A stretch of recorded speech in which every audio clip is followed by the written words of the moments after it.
So welcome everyone. My name is Chris Fong. I'm so glad all of you came to this awesome event. I'll talk more about how I know Qasar, but before that, thank you, Jeff, who's inside the room there, and Gail at the back of the room here, and other folks on Playground Global for hosting this event. Playground Global is a deep tech VC firm, actually started by Xooglers. So we're so glad that they are hosting us for this amazing fireside chat today. I have to say, I've been in many fireside chats, and this is the most professional AV setup I've seen so far. Gold microphones. I can hear my heartbeat through these things. If only Michael Ma was here. Yeah, exactly. He's missing out. Exactly. He's missing out. Thank you everyone for being part of it. And the food is very good. Food is amazing tonight. Yeah. So, folks, if you want to work out of Playground Global, there is a studio program. So come check to Gail or myself if you want to work alongside a few amazing This is like the founders sponsorship part of the YouTube video. No sponsorship at all needed. They're amazing people and food's great. So let me get this started. I was at Google 06 to 2015, and about the last few weeks of my time at Google, I was leaving to do a startup, and I cold emailed Qasar. He was the chief operating officer of Y Combinator at that time, and he responded. I was actually very shocked. I had more hair at the time. As you can imagine, he opened the doors, I think it was a weekend in Mountain View of YC's office, and I was at a stage, not sure exactly how I should execute my startup, and he gave me a one-on-one mentoring session. I was very, very thrilled, and ever since then, he's been very generous with me, with the Xoogler community. He's been doing these sessions. This is probably the 5th or 6th or 7th one. I think more than that, yeah. I think this is the 10th. The 10th edition. Is my count. Exactly. So before every YC application deadline, we usually organize these sessions where you get to learn from someone like Qasar, and this is the best person you can actually learn from, that's one. And two, after learning from today, what we have is Ankit Jain. Ankit is a Xoogler. He's actually at a conference in Nashville right now, so he couldn't join us. But he also ended up joining Y Combinator as a startup founder. And what he does now, and has doing the past few years, he helps organize Xooglers who are also YC alums, review your application before you submit it. After you submit it, if you get an interview, we conduct mock interviews. So this is the whole process that the Xoogler community is now over 30,000 people can help you. And without Qasar's advice, mentorship, and making himself available, like tonight. Well, I'll interject. I'll say we should also thank Chris Fong because he doesn't get paid for this. So just a round of applause. I mean, I think we all kind of come and enjoy the pizza and the drinks, and it is very much appreciated. I don't think enough people say that. Thank you, Qasar. Not needed, but appreciate that. As you can see behind me, we started a company called Blueprint with Kushagar behind there. Kushagar, Ankit, myself, a few others. We've realized it kind of ended up feeling really selfish, helping non-Googlers during times of layoffs. So we decided to set up a company to help people who didn't go to Google. So as you can imagine, we want to make sure the ex-Google community still feels special like tonight, but we wanted to make sure we also helped others in need. So ask us questions later if you like. But tonight's about you and Y Combinator and how you could potentially explore applying for it and what does it mean to get in and make use of the time there and after that. So before I go into the questions that have been submitted and we've actually reviewed, why don't I ask Qasar to introduce himself? I'll do a quick one where he sold his company to Google. Paul Graham asked him to come back to YC, ended up being the COO for 3.5 years. He left to start an amazing company called Applied Intuition. He'll talk more about that. And from there, he's been also running that company to amazing heights. And almost 7 years now. It's a long time. It's crazy. Yeah. Long time. That's even more time at Google, I believe, and also more time at YC. But I actually spent between Google and YC. I spent 7 years, so I'm approaching that mark. Yeah. But tell us more about your journey. How did you end up being this position that you are today, Qasar? Yeah, I mean, I think for YC, the most relevant thing in here is, I think this is slightly less true today, but certainly was when I was a founder, I came from Chicago. My last startup was in Chicago, or my first startup, I should say. And YC was very much like a on-ramp into the Valley. These types of events didn't exist in 2009, 2010. And even it was funny at the time, people were very skeptical of YC, which is, I think, not the case anymore. And so very much for me was an onboarding, and I feel like, forever in debt to the firm for that. The way that I got into YC was as an employee, was exactly as Chris said, is I was thinking of doing another startup, and PG was like, hey, why don't you come work at YC? And fantastic learning, and that's what we can talk about. But I would say most of this company building stuff, though, even though this is my third company, I've learned most in this company. It's maybe less relevant for the 0 to 1 part, but certainly applied to give you some sense as a hard tech company. We build kind of really complicated software and we sell it for lots of money. That's basically the most simple way of saying it. The more complicated version is we build engineering tools that software developers use to build autonomous systems, both on the land and in the air. And the company's about 500 some people now, a little under 500. We're profitable, which we're super proud of. We raised $350 million. I mean, it's like a real company. Yeah, I mean, when we do all hands now, when you do all hands with 400 or 500 people, it's like a conference every Thursday. So it's a real company. Which, if it sounds like I'm in disbelief, it's because I am. Like I still don't believe it. But we're super, I'm blessed. I mean, I'm really very lucky because I think leaving YC, it's not obvious that, and I got a lot of advice, which is like YC is a pretty fantastic place to work, and it was. That like, do you really want to go back in the startup realm? And I just kind of felt, frankly, insecure about providing startup advice and not having done. I sold a really small company to Google, and I just didn't feel legitimate.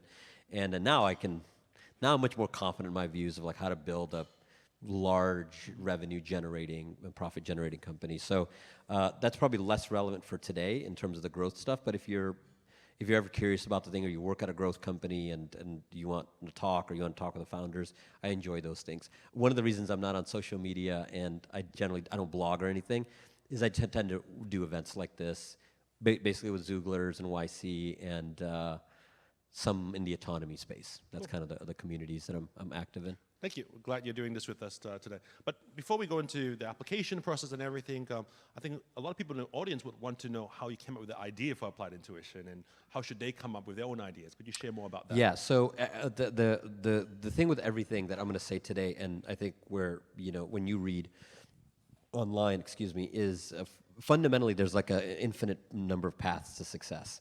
So you just can't over-index on it. But I think there are learnings and patterns you can try to deduce. I'm not in the camp that like startup ideas come from like when you were 11 years old and it was just burning in your mind, and then you went to MIT and then finally you had the skills to exercise this. I think those narratives are very compelling and they're great for recruiting and all that, but I don't think that's how most companies are founded. Which is to say, I think more companies are founded like the way we found a company, which is my co-founder Peter and I, we worked together at Google. And as I said, we were thinking of doing a startup, and then I went to YC. He stayed, worked at Android. He was on Maps with me on my team, and then he went to Android. And then we started talking in fall of 2016. I put in my resignation in August of that year. My last day at YC was December 31st. But in that time, when I knew I was going to leave, but I didn't know what to do, that's where Peter and I started chatting. And we did a very methodical search for the idea. So the first thing that we did is, and this is my view of how to come up with a startup idea, you can do, like I said, a million paths, and so it's not ordained to be the correct one, and it might not work for you. But for me, it was like one of the big things I learned at YC was I saw really great founders toil away and not be successful, and I saw mediocre founders do really well, and the real thing was whatever market you chose. You're in a market that's growing, you can be mediocre and do well, and you're in a market that's not, you can be fantastic and work hard and it doesn't go anywhere. So then we identified at the time, I'm trying to remember here, like 4 markets we thought, this is 2016 fall, that we thought were going to be interesting. It was crypto, it was AR, VR, it was voice, and it was autonomy. And we actually went down the voice route, and we thought there isn't a big commercial thing. We built like some demos and stuff like that, essentially like an Alexa for kids. My kid was pretty young at the time. And then the second thing, so we just can't monetize this. So it's like very methodical. We're trying to build a business. That's also very different. Like it wasn't just we're trying to do a project. We're trying to build a business. The second thing was AR, VR, and we just kind of poked around, and we found out if folks are in the AR, VR world, in 2016 was supposed to be a big year for AR, VR. That's when HTC One was coming out. It was like Oculus, like this is going to be it. And then like nothing happened. And there was like 100,000, like the joke that I made is like at the time there were 100,000 weekly active VR users on the planet.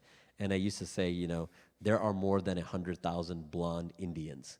You know what I mean? And so like, if you imagine if the startup idea was like, we're going to target the blonde-haired Indian market, I was like, well, I'm not sure that's going to be a giant company. And so like, So like we loved AR/VR, but we didn't think there was a business that was ready to go. And that's another lesson I learned at YCs. The market has to be ready now. The market can't be ready in like 3 or 4 years. And this Gen AI world, there's some issues that happen where people are like, oh, we're going to build this, and the market's going to do this, and then we're going to be ready in 3 years. And that's the market should already be demanding a product that you're building. And then crypto, it sounds good now, but I swear we always believed in it, and we just couldn't get behind building something where we didn't understand where fundamental value is. And I think, and at the time, Naval, Ravikant, who's like a mentor, advisor, whatever you want to call it, was saying, do crypto. You can do really well in it. In 2017, it looked like we made a mistake of going into autonomy, and then so the reason we picked autonomy is both Peter and I worked in the automotive industry before, and so this is like a really important thing for everybody. You can't just work on random ideas. You have to understand something about the market or the business that other people don't understand. And I don't know how or where this disconnect started happening where you're like, I just want to build this thing. And even we were in that mistake. I mean, we literally were having dinner and we're like, why are we working on these random ass things? We know the automotive industry. Why don't we really look into that universe? And autonomy is the thing that's changing in automotive. So then we're like, okay, we're going to work in autonomy. So that's the thing that we established. And it has to be me and Peter. If it was me and Chris, we wouldn't have picked automotive. And so like a very weird thing potential founders or founders, they come up with the idea and then they try to recruit somebody to the idea. But that's not a co-founder. That's just an employee. A co-founder has to be there with the birthing of the idea, and that means that you're both contributing to the DNA of that business. And what's the great like downstream advantage of that is only you two can build a business. It's rare that 2 other or 3 other people, there's a permutation that they're going to have the exact same skills as you and therefore can attack the specific market you're choosing. So it really is important you identify the co-founder first, or the 2 co-founders ideally, then you pick the market. Now, and why am I saying market, not idea? Because idea is third. So the idea comes after the market is picked, because then you can kind of move around in the market when the idea doesn't work. It's very hard to move from autonomy to crypto. But within autonomy, you can do lots and lots of things. And then that's what we did. And we ultimately, without boring you guys even more, we were like, okay, the car is becoming a software thing. So what are the things in a car that are becoming software? It's electrification. It's autonomy. Within autonomy, there's a lot of autonomy companies. So if you break like that AI system into 2, you have tools on one side, you have algorithms on the other. Okay, there's a lot of people working on the algorithms, not many people work on the tools. And then within tools, there's like a dozen different tools. And we picked the one we thought had the best competitive dynamics, best use of our skills, and best immediate market demand. And then the rest, people say, oh, startups are really hard. It's been a good 6-7 years. Like I sleep super well. The company's been up and to the right. Watch, this is like the beginning of the end. This is the last talk I do when things are going well. And so I think if you do all the upfront stuff right, the downstream stuff becomes a lot easier. That's a very nuanced way of how we came up with the idea, but you got to go through the idea maze. Did you pivot a lot in the early days? No, but what we did do, I think an idea that we had, which was correct, was we knew from the get-go we're going to be a multi-product company. And so we knew that the first product isn't going to be enough to generate hundreds of millions in revenue. And so we always thought, okay, well, this thing is needed, but it probably, originally we thought it was to like tap out like a 5 or 10 million ARR, and we needed to do like an adjacent product, and we build a tool suite. And it ended up being that first product has far exceeded 10 million ARR. And we have, just in our tooling, because we do more than tooling now as well, I think we have a dozen revenue generating products. So, and they all kind of run like little businesses, and they all kind of work together. And let's talk about the experience being a founder with YC and without YC. Clearly, you probably didn't need to go back to YC for this company, but for folks who are thinking of whether to go to YC or not, can you talk about the experience when you were going through YC and just experience you have just now? Since that, like, number one, when I went through YC, we were still on clay tablets, so it's like so long ago at this point. So let's just talk about today in 2023, pros and cons. Let me do the for case and then the against case. The for case is, it's how you raise money. It's the easy mode on raising money. I think the community, even though there are people who are detractors, the community is still solid. The brand is still generally positive. Like all those things, I think are reasons, and those are kind of the reasons in 2010 when I applied. The reasons not to do YC, I think, is different in the sense of, if I came to the Bay Area now, there is a chance that I would latch onto a community and that community becomes, I mean, like the Xoogler community, like all the people here, like that's a community. That stuff didn't exist, so you don't need that. There's also just a lot more capital providers at pretty good rates now. So YC's kind of improved the deal from before, but it's still, it's a very favorable deal for them.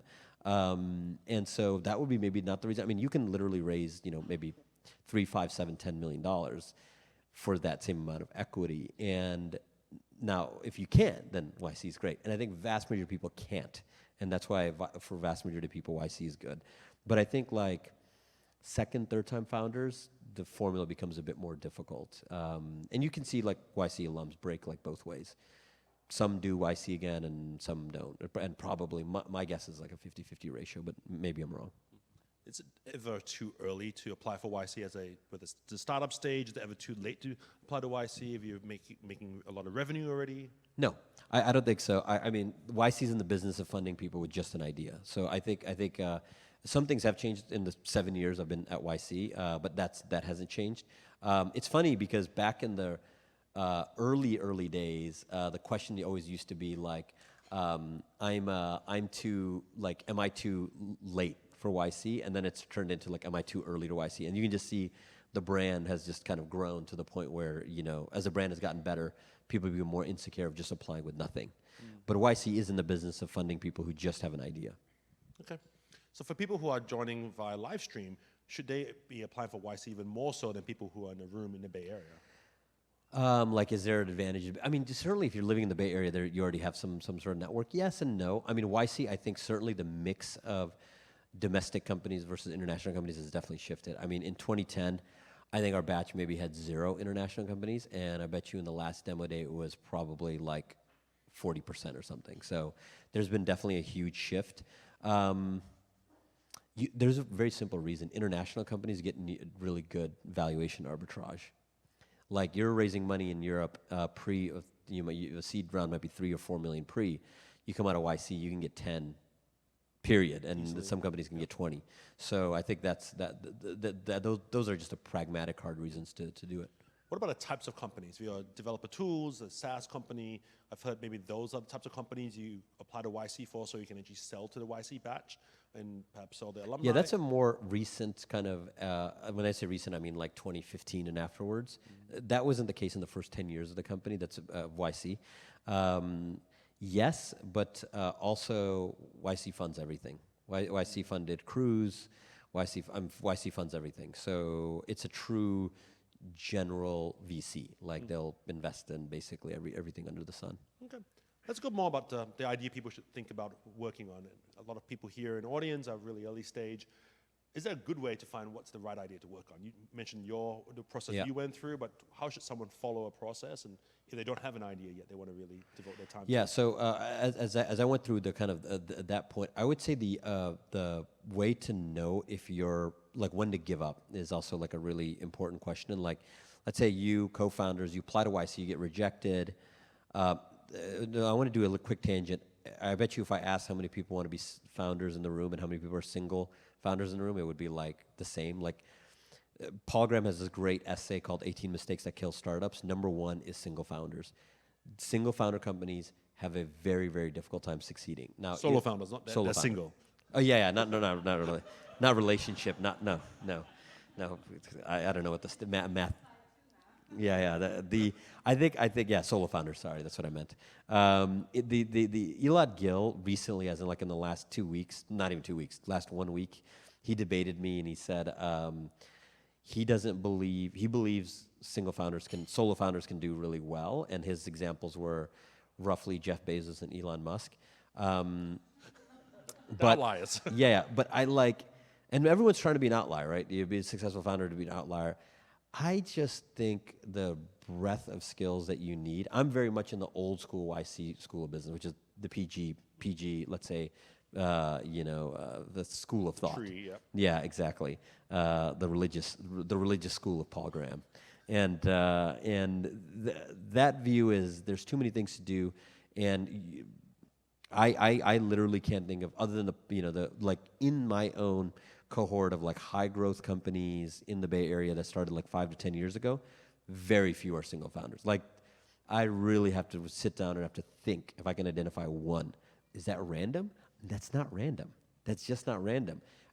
So as a tangent aside, the first thing you should do if you're a single founder is you should find a co-founder. And if you can't find a co-founder, it might mean you're not a good founder. If you can't recruit one other person to join you and give them half of the company, then maybe you shouldn't start companies. Because one of the big things I've learned and applied is so much of the founder experience is recruiting. You raise your money, you get initial customers, and now you as a founder, you basically just turn into a recruiting machine. And like to this day, I spend multiple hours a day, which is a shocking amount of time recruiting. By the way, this is also a little bit of a recruiting event for me. I think we've gotten like probably 5x, people come here. I mean, in the company, we have now over 15x CTOs who work at Applied. So like, we do bring in lots of founders as well, and we can talk a little bit also about why so many people today actually give up on their companies even when the money hasn't run out. But going back to so you have a co-founder and you have started an idea, but you don't get into YC, and it's like somehow you're like 3-6 months into it, and you're like, should I have left Google, or what's the right thing here? I think the most difficult thing actually is to understand when you should quit and when you should go. I'm not in the school, which I used to be 10 years ago, which is like cockroach, do whatever you can as long as you can and never give up. I just don't believe that anymore. I think I've met enough founders who are like, have you guys ever read that book, Into Thin Air? It's a book about climbing. And so there's this thing for people who are into climbing, but even if you're not, it is relevant. Is when he's coming down in this book, he's the author talks about meeting a climber who's got his lack of oxygen, and she's actually going the wrong way on the mountain. And they're on Everest, storms hit, and people are going to die. Like a lot of people end up dying in this climbing trip. And he meets this woman, and he's trying to convince her, you're going the wrong way. And she's like, no, we're going this way. And he's like, has to make a decision, am I going to die or am I going to leave her? And he leaves her, she ends up dying on the mountainside. And I've met founders where I feel like that's the case. And I'm talking to them, and they're just in like la-la land. And it's like, you've been doing this shit for 3 years. You have 100 users. This doesn't make sense. And they're like, I just need to do one more iteration, and we're gonna get another 200 grand from this fund in Abu Dhabi. And you're like, okay, maybe you'll get the 200 grand, but like this isn't the shape of what a company should look like. Or high growth companies. One of the other things that I learned at YC was the good companies are basically good pretty quickly.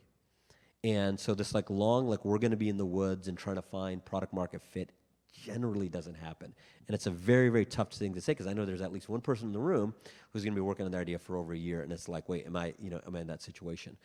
So when do you give up? When do you go down the mountain in the right direction? I think is when you stop learning, or you recognize that your co-founding team doesn't have the skills together to make it to the next step.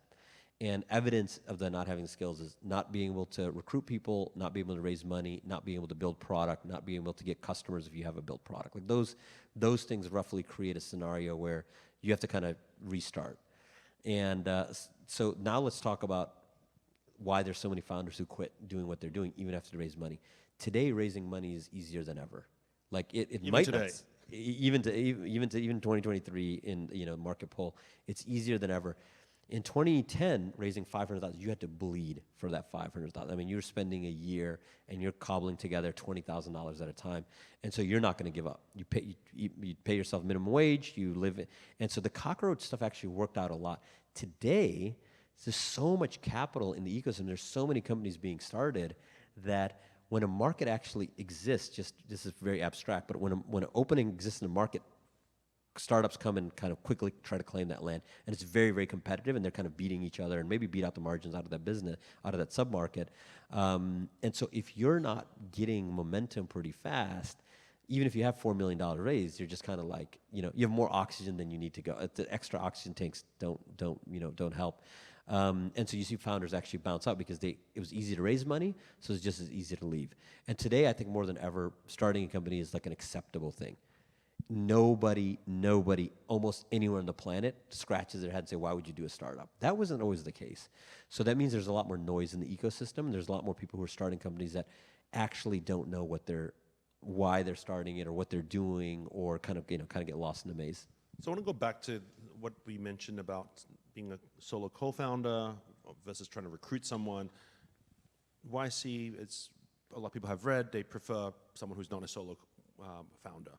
But YC's changed their view, and now they have like co-founder dating, which was like very taboo in our generation. Back in the day. In the day, it was like you have to have this like iron bond with your co-founder, because the business economic relationship will not be strong enough to weather the turbulence of starting a company. So you found your co-founder by working with this person, Peter, back at Google. Would you recommend someone in the audience actually find someone and co-found a dating site, or perhaps someone they haven't worked with at all? I mean, this is like, if you watch like what's that show, Indian Matrimony? What's that Indian Matchmaker? They're like all the old couples are like, but we got arranged marriages and we worked out fine. It's like, it's also not 1956, and like I can look on a phone for better partners than you. Like, so the reality of today is different than even 10 years ago in terms of co-founding, because startups are more acceptable. So yes, probably you can randomly meet somebody and you could have a 10-year, 20-year business relationship. I'm still a bit old-fashioned in the sense of you want to have work with somebody, because then like what they are on a bad day. And do they have the staying power, and how does their personal, like one of the super important things in co-founders is you got to really get to know their personal life, because you're really you're going up that mountain and you're connecting your rope to them. And if they're irresponsible, they'll bring you down the mountain with you, and you'll go down the mountain with them. So take Peter's example. Peter's like extremely dependable person, like to a degree which is like unbelievable. And so we just make really good partners. But we work together, and we saw the good days and we saw the bad days, and we're like, oh, we're kind of the same type of people. We're in the same wavelength, and we have complementary skills. So that's ideal. If you never work together with somebody, school is always a good thing, or some people you've known for a long time, they're always good things. The difficult thing is somehow matching skills. Just because you know somebody for 10 years in a social or in your community or church or wherever doesn't mean that they're suddenly gonna be the right co-founder, because they have to also have the skills. Come to more Xoogler events, you can perhaps find your co-founder. Yeah, I mean, one thing is true is in the ex-Googler community, you already have more aligned values than, let's just say, any two random Bay Area tech people. Google, especially in the 10-year ago time frame, recruited a very specific type of person. I think we saw with the recent YC batch of a lot of AI companies, yeah. AI companies, and today's amazing news. I don't know if you guys know, YC changed its name to YC.ai. No, I'm kidding. That didn't happen. No. And your ex-colleague just raised a ton of money for his company. Who's that? Sam. Oh, yeah, Sam. Yeah. Yes. So can you share more about if someone in the AI. audience is trying to think of a generative AI startup to compete or to perhaps pursue an angle, what advice do you have for them to actually succeed in this space? Yeah, I mean, so I don't have good advice, because it's not, our business is in the AI business, but it's not in the generative AI business. What I'll regurgitate what I've heard Elad Gil say and what I've heard Reid Hoffman say, kind of the two investors and two people I look up to. Generally, like the large language foundational models that's taken over by companies like Inflection, like OpenAI, Anthropic, a handful of companies that raise giant amounts of money. And that's really hard to compete against unless you have the ability to raise hundreds of millions of dollars.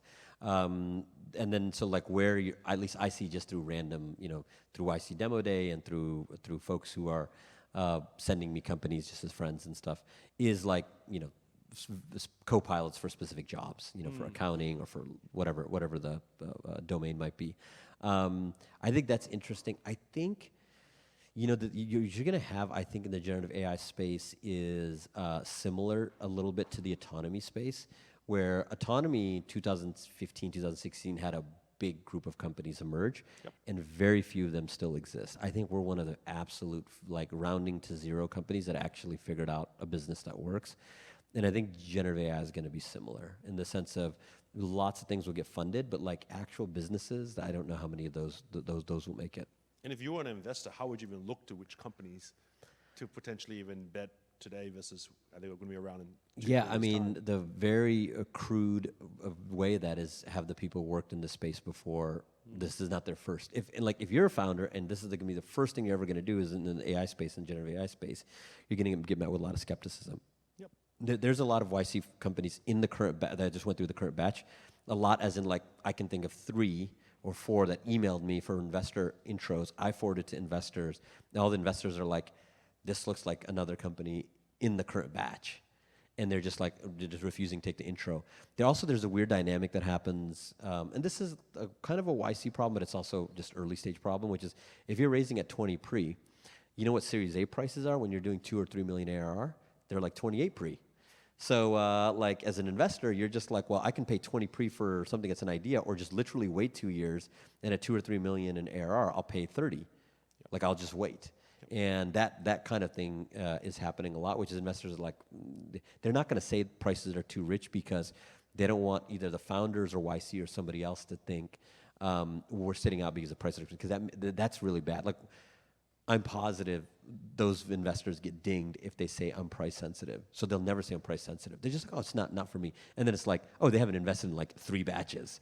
And so there's some dynamic there, which is like lots of companies, high prices equals you kind of sit out, wait till the A, and then dive in. Cool. Thank you. So I'm going to go through this next stage. We're going to actually go through the YC application. So if you have your phones on you or you're watching this online, you can open up the YC application. There's some key questions. I'm going to ask Qasar to comment on them and the best way to answer them.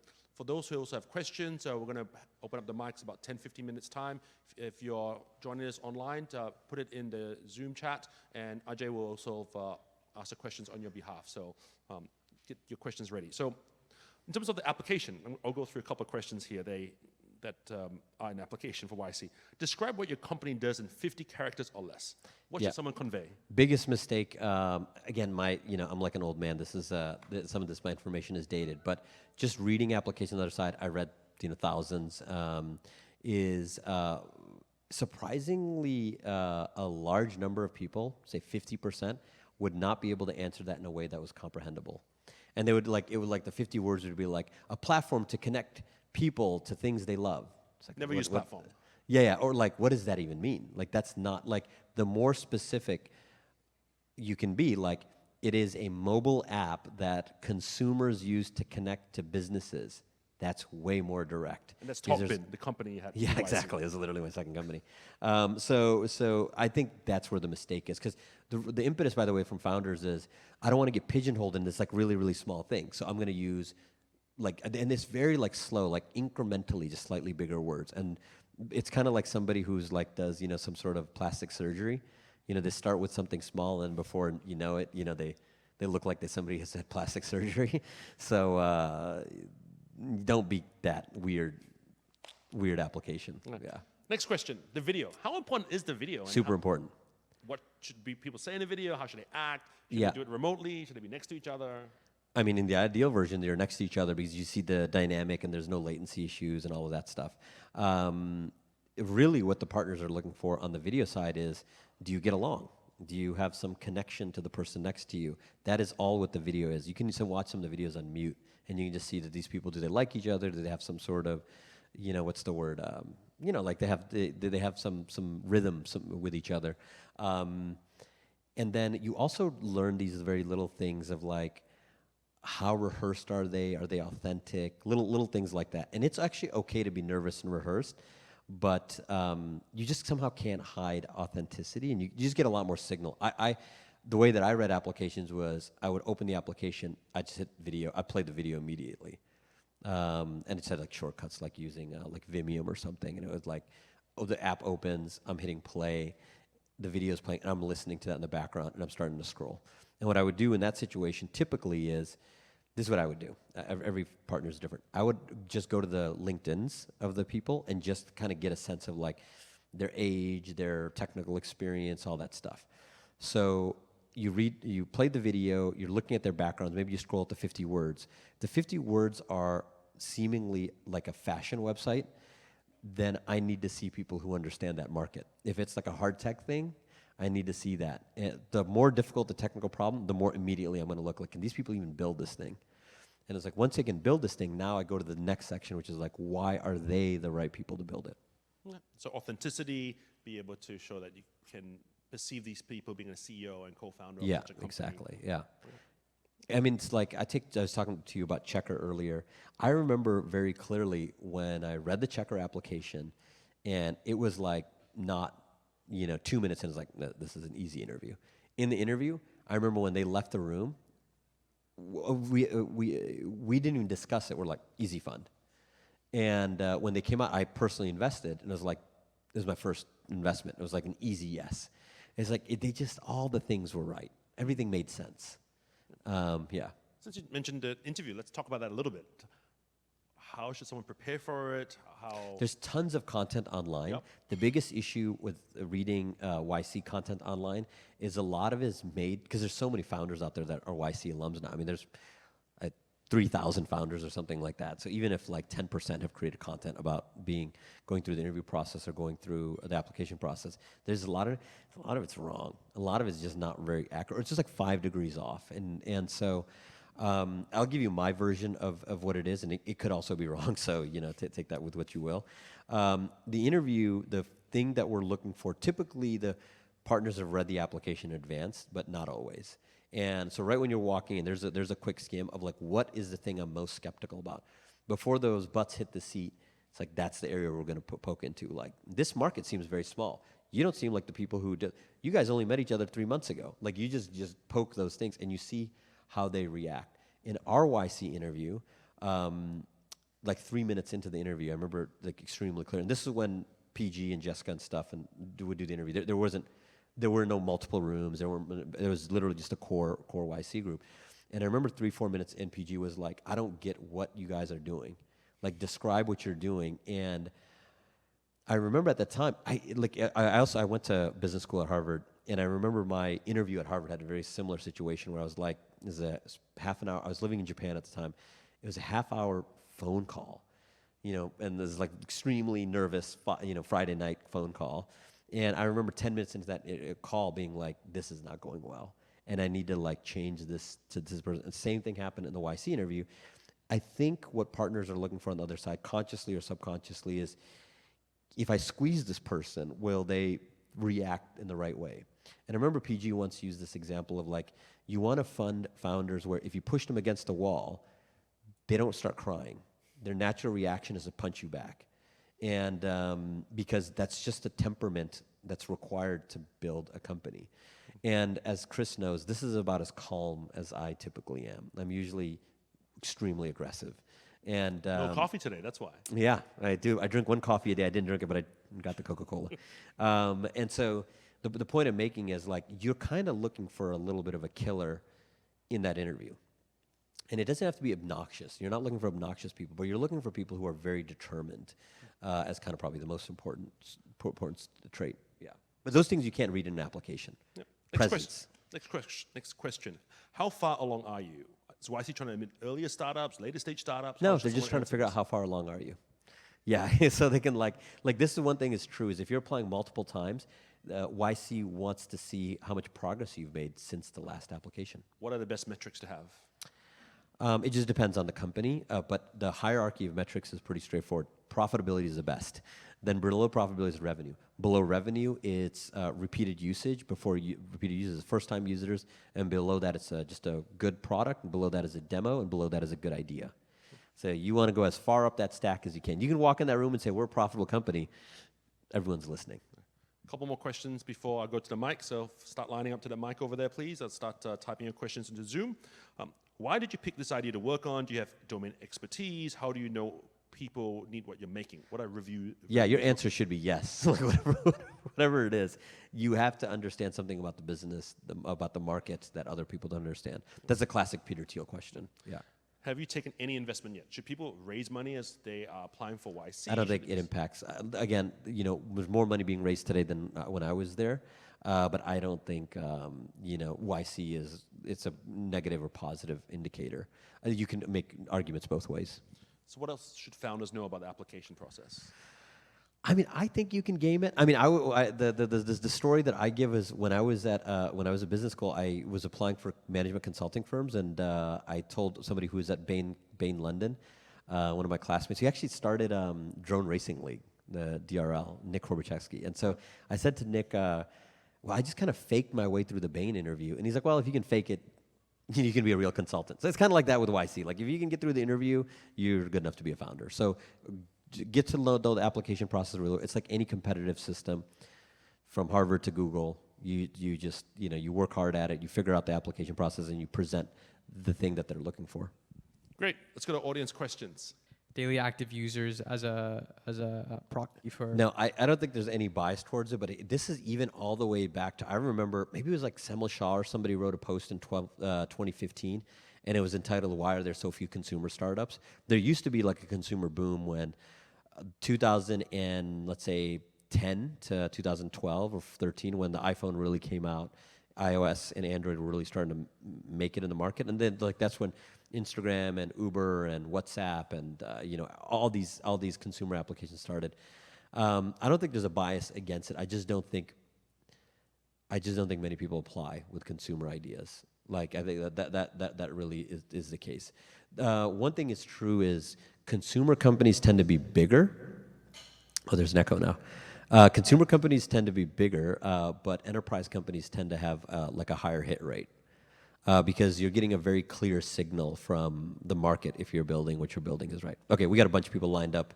We'll do rapid fire here. Hey, I had a question around... This is the most formal Xoogler talk we've ever had because the AV stuff is so nice. Right. The food is watermelons and not pizza. It's like a step up. Nice. So you talked about how you look through the application, and when you're browsing through maybe the video and looking at the application, you look at LinkedIn profiles of the founders and co-founders. How important is it for like maybe the founders and co-founders to be full-time, and what's the weightage of that in the application? Super important. Again, this could be dated information. This is like one of those mushrooms that if you eat it, and it'll make you sick. So, from when I was a partner, absolutely a very negative signal if you were full-time. Because how could you expect investors to commit to you if you're not willing to commit to your own idea? And all that she's full-time, but I'm not full-time, and when we get funded, I'll be full-time, that just doesn't fly. So I think the ideal application is, we've been working on this 3 to 6 months, we've got some early traction. Got it, thank you. What are some good ways to get feedback on the application before you submit it? So there's lots of alumni. I think like I said before, you'll get varying degrees of, I would say, quality feedback there.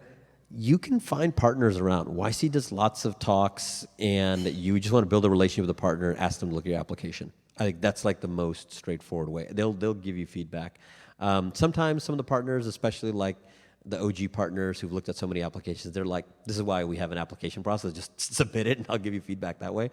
But some of the younger, hungrier partners, newer, they just take more interest in it, and they'll be like, oh, let me give you some feedback. The ideal is you have some connection through your community, whether it's Xooglers or whatever the thing might be, and there's a YC partner who is in that community, whatever, Harvard alums, whatever the thing might be, yeah. Okay, who's next?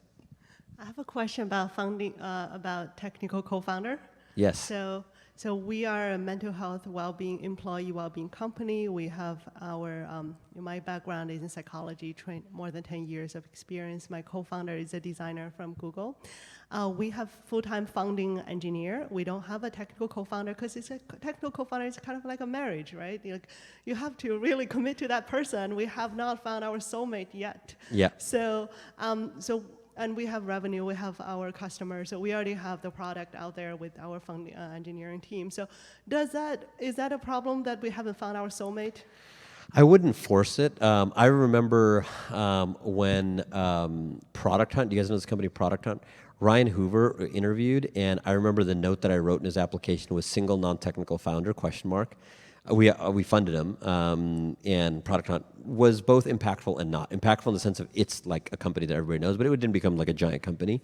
The point I'm making is success is in lots of different ways. I don't think there's a heavy bias. I think back in the Paul Graham era of YC, it was definitely an issue. It would have definitely been an issue. I think today, way more companies, way more diversity in founding teams. So I think I wouldn't force it. Awesome, thank you. Anyone looking for, we are still looking for technical co-founder. Yeah, there you go. It's a good place to do that shout out. So I'm probably the minority here. So what's your view on doing a hardware startup at this point? I heard from many people it's really difficult to raise any money for a hardware company. Yeah, it's so I started my career as a mechanical engineer, and I worked in factories for many years. And so I've said often I have the zealousness of a convert. Like I love software in a degree that even software engineers are turned off by. And the main reason is none of the disadvantages of hardware you get compensated for. And I think investors have invested in many hardware companies over the last 20 years and have seen diminishing returns compared to software. And there's still so many software ideas out there. I think it's an uphill battle. Doesn't mean don't do it, but I think you get one life to live, and you got to be careful in allocating that time. And that both goes for doing hardware and not doing hardware. So if it's something you're really interested in, don't do like a dentist CRM because it has attractive gross margins. But at the same time, like maybe dentist CRM is not a bad business. Yeah, you mentioned about the sole founder is not a good start. So let's say if you are multiple founder, so what is like a percentage? Because I heard somebody mention you had to dominant, one founder had to be like dominant. Even split is disaster. So can you share about your thought on the multiple vendor? How do you?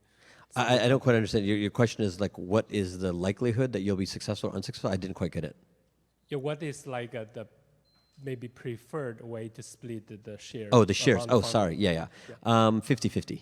50-50? Yeah. And sometimes people will say 51-49 to show clear dominance of one person. I mean, I feel like if you're doing that, there's other problems. It should be pretty equal.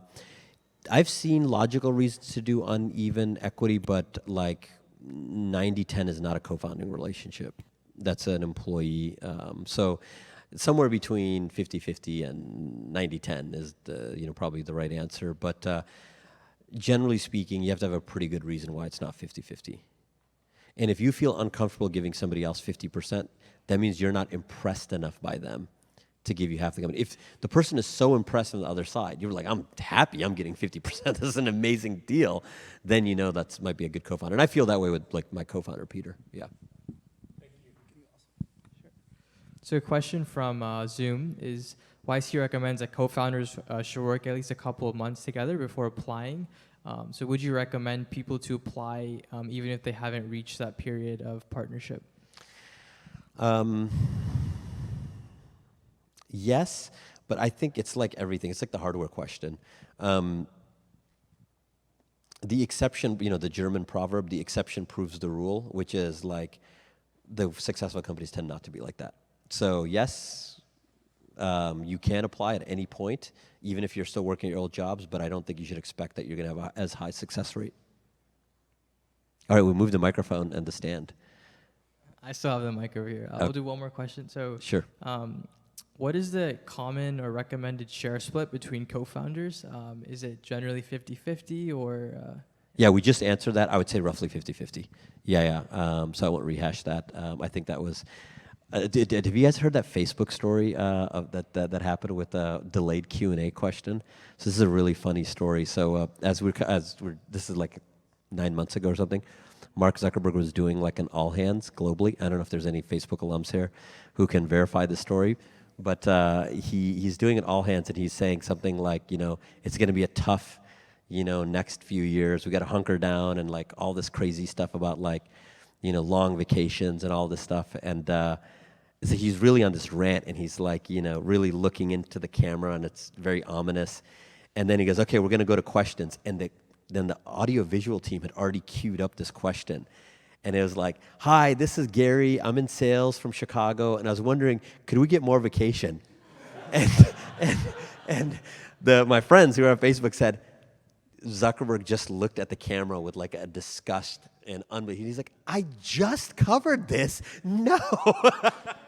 So, it's not your fault. It's just,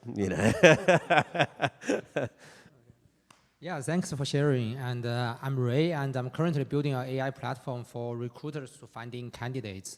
So kind of my question is about like raising funds. So like you mentioned, okay, there's a lot of like VCs able to like help you like get funding, and I guess like to me like probably I haven't explored this space enough, and I wonder if you have suggestions of how to like say how to find VCs and also talk to them.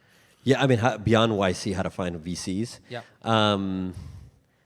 That's a tough question. I mean, the right answer is you have to be networked enough in the ecosystem that you can ask your friends to do introductions or other founders to do introductions.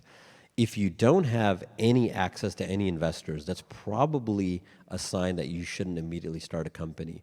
And what I would do at the time is actually join a startup that's pretty early stage. So you just start becoming a part of the community of early stage people. Like just like there's a Googler, Xoogler community and Googlers. The Google is its own economy.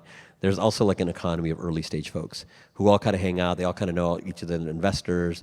And that community tends to never want to be in the Google ecosystem, just like most Google people wouldn't be hanging out with early stage folks. So you have to somehow make that leap over. With that being said, Sequoia has an early stage program. I think it's called ARC. Andreessen Horowitz has an early stage program. There's all of these early stage programs that exist, and they all do events. Most now, more than ever, like 2005, the only way you could get to Sequoia would be an introduction through like a well-known founder. That's very hard. Even Andreessen Horowitz, we had applied, we have one board member, even though we're late stage companies, Mark Andreessen. And Mark said, and Mark says, before, like, in order to talk to me, you have to get a warm intro. You can't just email me. I think today in 2023, most VCs don't operate that way. Mark's different. Mark is like, a god among VCs. I think most VCs today will just take cold emails and they'll at least maybe look at it. They might not respond, but they'll maintain their inboxes. So you could cold email.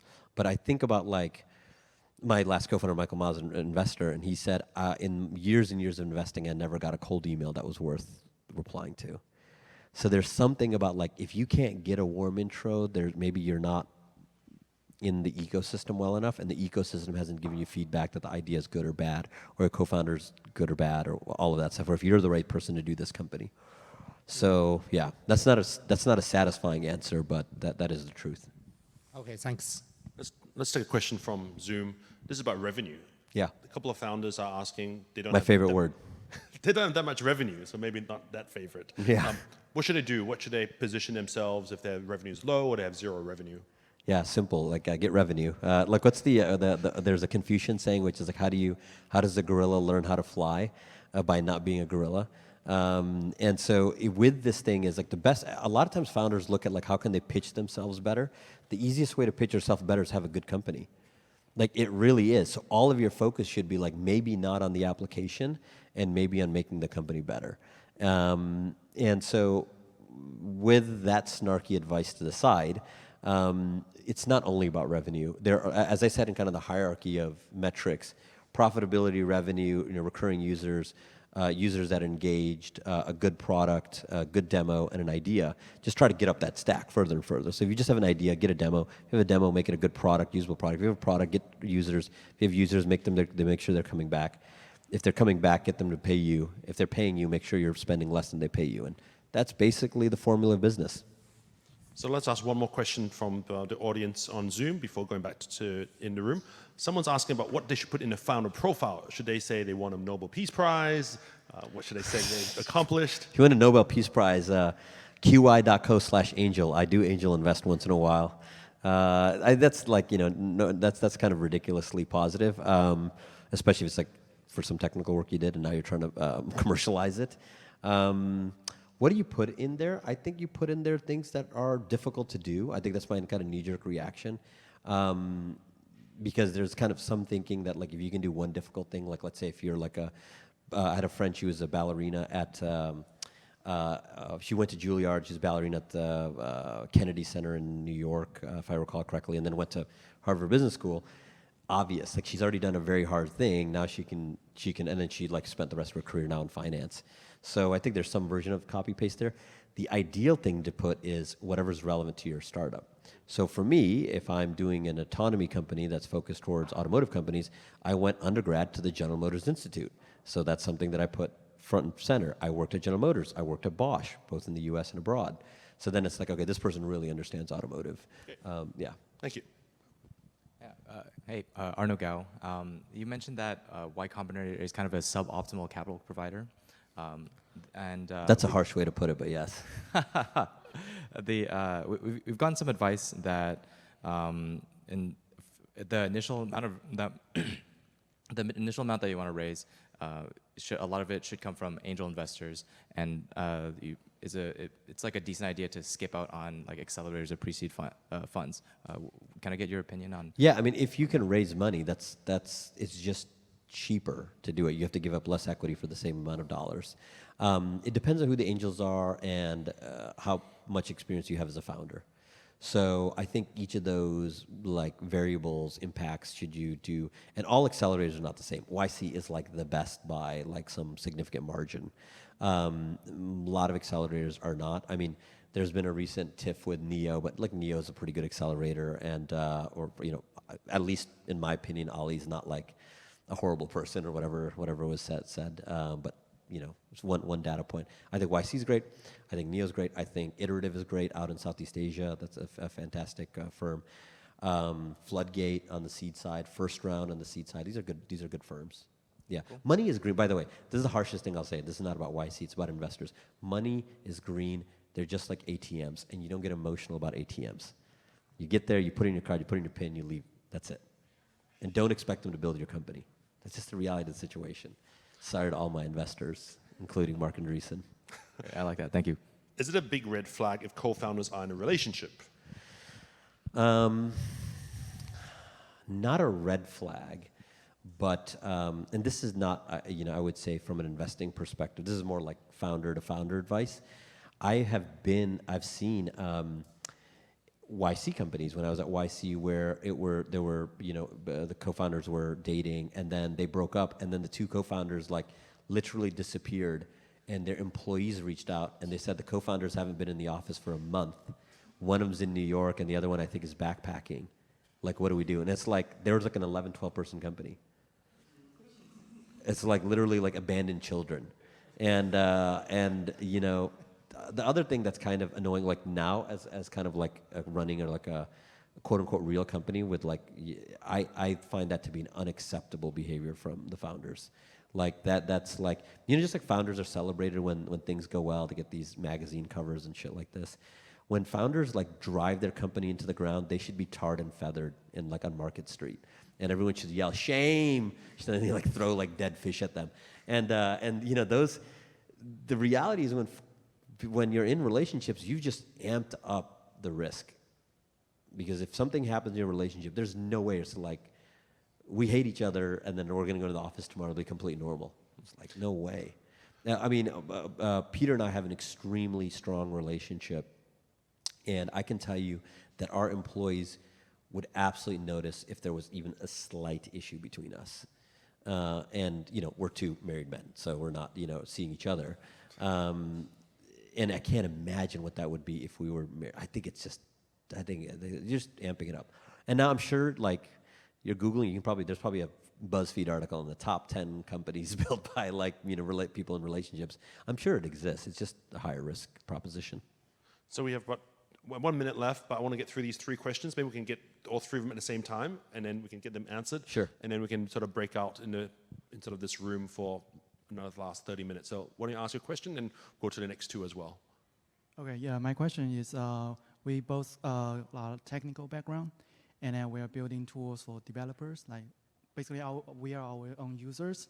And my question is, how you usually evaluate this kind of startup, like from your pattern? Like, what are the good? Okay, so how to evaluate developer tool startups? Okay, yeah. We'll get the next 2 questions real quick.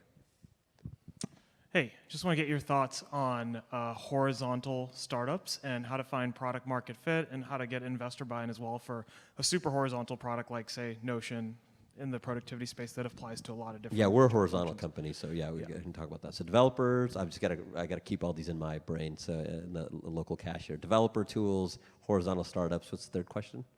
Thank you for talking about everything around YC, but could you also say, like, what are the top 3 benefits of applying to YC?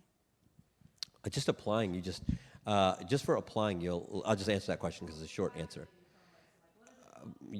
Fundraising. It makes fundraising very easy. That's the main reason. Listen, if you have money for a start, like the best evidence, you're an active founder is that's all the reasons you need. Like it's so hard to raise money that. Yeah, I mean, you get community. Yeah.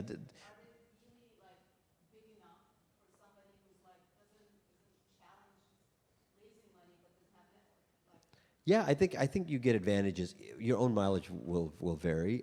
There's a community and there is a brand and there is events and things like that. So those are all positive. So final question. But all those things don't matter if you don't have raised money for your startup. My question is about recruiting. So suppose you have your co-founder, two introvert, contrarian. You only have $1 million. How do you recruit the first 3 or even 5? How long do they stay? Do you expect?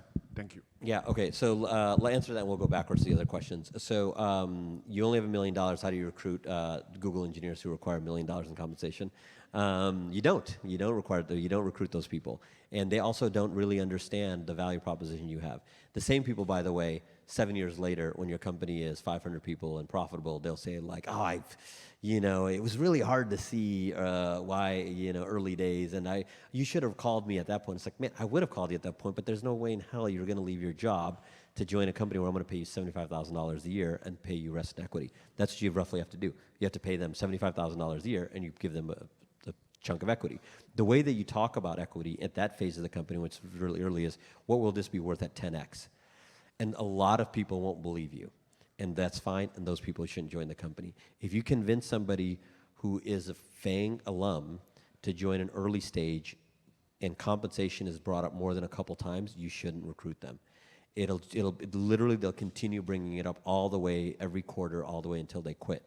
Because they can't, the people who are joining that early stage, they're joining it like, they are joining the rebellion. You don't join the rebellion for the medals. You join the rebellion because you believe in a specific cause. And that's what you're trying to recruit. You're trying to recruit believers. Our company, all the way till we were like, I don't know, maybe 300 people, we were over 50% Googlers. We still have a huge ex-Google population in our company. Maybe more than any company in the Bay Area outside of Google. Like we have a Google, and so we have to have this conversation all the time, which is like, but with that being said, all those people who join our company, even before the Series D, have a higher comp than they would have made at many other places because the equity's just grown. So you got to find the right people. Horizontal companies and developer tools both fit to our company. In terms of developer tools, that's its own giant space. I would say. You really have to get some hardcore fans because developers themselves, if it's just a direct-to-developer product and not through an enterprise, they always want to find free. Like, they don't want to pay for anything, no matter how good it is, and they believe they can roll their own version, open source version for free, and it's way better. And there's almost like a cynicism in paying for software. It's become less today in 23 than 10 years ago, but that cynicism still exists. So you have to somehow you have to find that core group of people who really love the product. In terms of horizontal companies, I think horizontal companies are great. That's why we built it. They work particularly well in industries, in enterprise industries, where you don't know which vertical is going to win, and you can go across all of them. That's what we did with autonomy. Not only did we do automotive, but we also do construction and mining and defense and like everywhere there's a vehicle. We said, okay, you can use our tools to build autonomy. And that isolated us from the machination. So as level 4 ecosystem goes down, it doesn't impact us as a company because we're a horizontal company. The difficult issue with a horizontal company, though, is it's really hard to penetrate the market because you just have more of a shallow product than this very deep product in one area. Yeah, so there's pros and cons. I think one thing is like my first company is a consumer company, second company is B2B, this third company is enterprise. The classic thing is when people do consumer companies, they say, never again consumer. They do enterprise companies, they're like, never again enterprise. Guess what? Everything sucks everywhere. And so like, it's all hard. That's how capitalism and market dynamics work. There's never going to be something where you're just going to walk up, pick up a bunch of money off the ground, put it in your pocket, and suddenly you're on the cover of, I don't know, what is a attractive magazine to be on cover of these days. But Cool. Any final words of wisdom that you haven't shared yet in the past hour, Qasar, you want to share today? No, I don't know if all that was wisdom. I think that's the final piece of wisdom. Well, thank you so much, Qasar, for sharing so much. Thank you for having me.